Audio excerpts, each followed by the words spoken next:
Hello, welcome to Beta Feminist Podcast, the podcast where we talk about feminist issues from the perspective of an African woman living in Africa. I am your resident Beta Feminist host, Ijoma. Today we'll be talking about sexual agency. A lot of young girls jump into being sexually active without understanding or having sexual agency. What is sexual agency and why is it important? Sexual agency is the ability to make sexual choices according to one's will. It means being in total control of one's sexual desires, decisions, and experiences. A lot of young girls start having sex without having or understanding sexual agency. They actually started having sex not because they were ready or because they wanted to, but because the men they were with pressured them into having sex. Or maybe their group of friends talked them into it. They are not aware that they can actually say no to certain things. They do not know what they like. They just follow through with what the man wants or what they've heard about. On a previous episode, we talked about the lady who was weirded out by a sexual partner sticking his penis into her armpit and fucking it. And we knew she was weirded out and hated it. She also acknowledged the fact that she did not like that encounter. But rather than tell him she found the act uncomfortable or simply say no, she wrote to Joro to ask what to do and to be sure he wasn't using her for ritual. If this girl understood sexual agency, she would stand up, say no, and push him away. For a lot of young women, their first sexual experience wasn't because they were ready. It was because their partner at the time insisted on sex. Of course, at the end of the day, it was more or less consensual, but it was coerced. They did not say yes because they wanted to say yes. They said yes because they lacked sexual agency. There are a lot of women who would rather be celibate, but they jumped into it because the person they were with at the time insisted on having sex. They think it's a proof of love. If this man is asking for this, then I have to do it. Because they do not understand sexual agency, because they were only taught about sex education and not the part about owning their sexual agency. They know that they can have sex with protection, but they don't know that you can actually say no to having sex. These women go through with things they'd rather not do, like threesomes or orgies. It is common with young girls, and while most of them grow up and change and understand sexual agency, even though they might not know that this is what it is called, a lot of women also don't. There are men who exclusively date 18 or 19-year-old women because they have no sexual agency and as such make perfect victims for sexual manipulation. Men who intentionally go after young girls of that age know that they have zero sexual agency. They know they can be easily manipulated or coerced to perform some sexual acts. They know if you pet these girls and pamper them, they'll basically do anything you want. This is because these young women have not grown into their own yet. They cannot say no with their chests yet.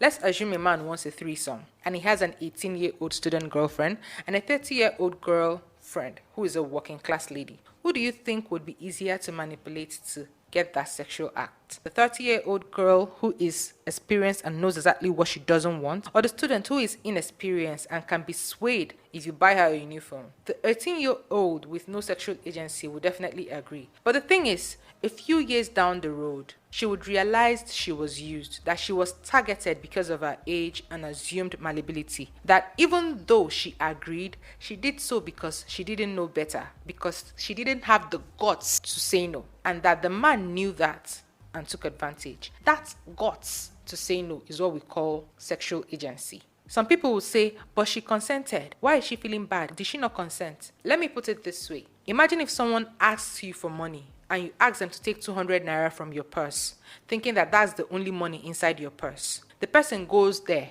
and finds 20,000 naira instead of the 200 naira and takes it. Much later, you realize that the person took 20,000, not 200 naira.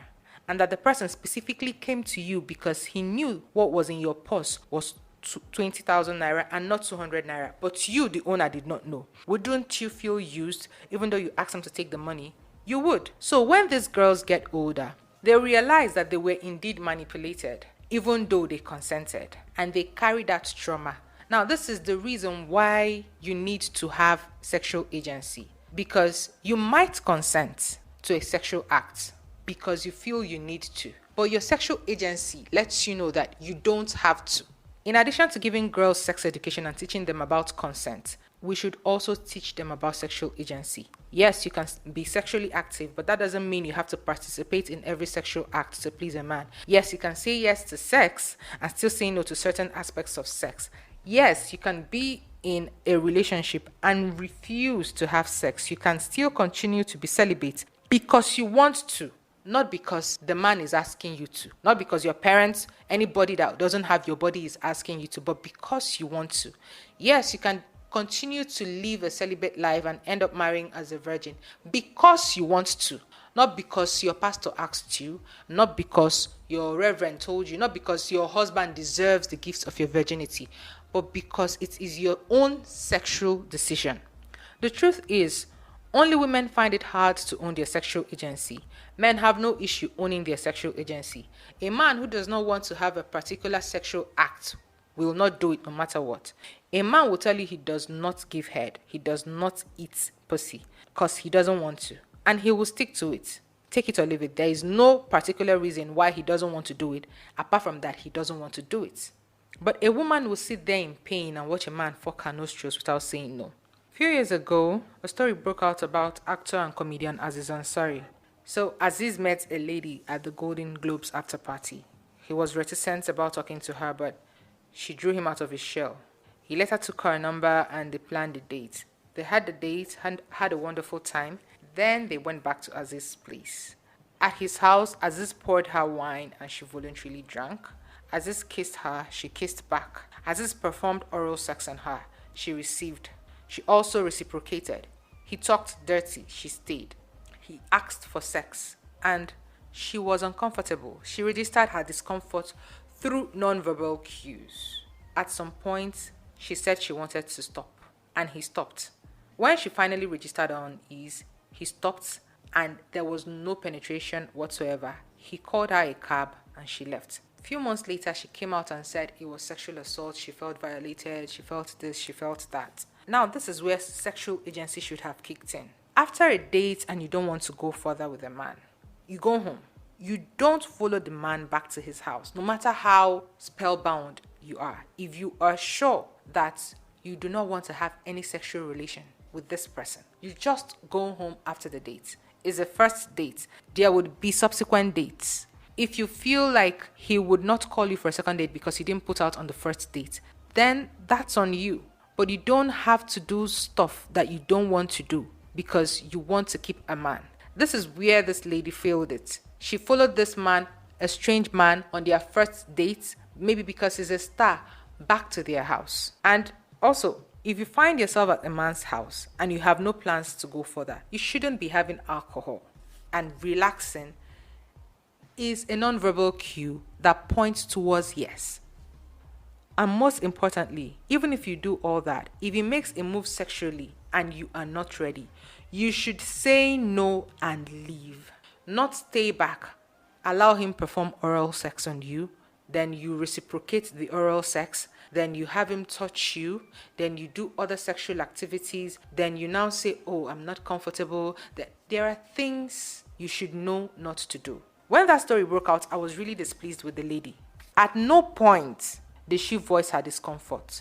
At no point did she say no. She only said no when he wanted to have penetrative sex. And immediately she said no, he stopped, got her a cab and sent her home. And sent her an apology text too while she was on her way home. So I found it confusing when she came out to say she was sexually assaulted with that story. That story does not scream sexual assault. That story screams somebody who lacks sexual agency and doesn't know how to reaffirm her stance when she doesn't want to have sex. She is almost the same as a lady who just laid there and let a strange man fuck her armpits. She was probably carried away by the fact that Aziz is a Hollywood celeb and she didn't want to say no to him. And this happens a lot of times. Women would meet men who are higher up in the society, men who have money or men who have fame. And for a second, they forget they have sexual agency. They just go with the flow. They do whatever the man wants. And when the whole ordeal is over and they go home, that is when it clicks that somehow this man took advantage of me. Somehow this thing I didn't do it with my clear eyes. But the question is, why do you have to pause your sexual agency because you're with a man you like? or you feel is a celebrity and you need to do stuff for him to like you. Why do you need to post it? Why do you need to do all that? The sad thing is a lot of women are like that. We remain in uncomfortable situations because we are starstruck by a man or because we don't want to lose that man. We perform sexual acts we are not comfortable with. We have sex when we don't want to. We'd rather pop morning after pills than have him use a condom. Zero sexual agency. Women even go as far as getting pregnant because their boyfriends gave them that as a condition before they will marry them. The deal is no pregnancy, no wedding. And our women actually take it to heart. They would rather get pregnant, even if they don't want to, than lose a man.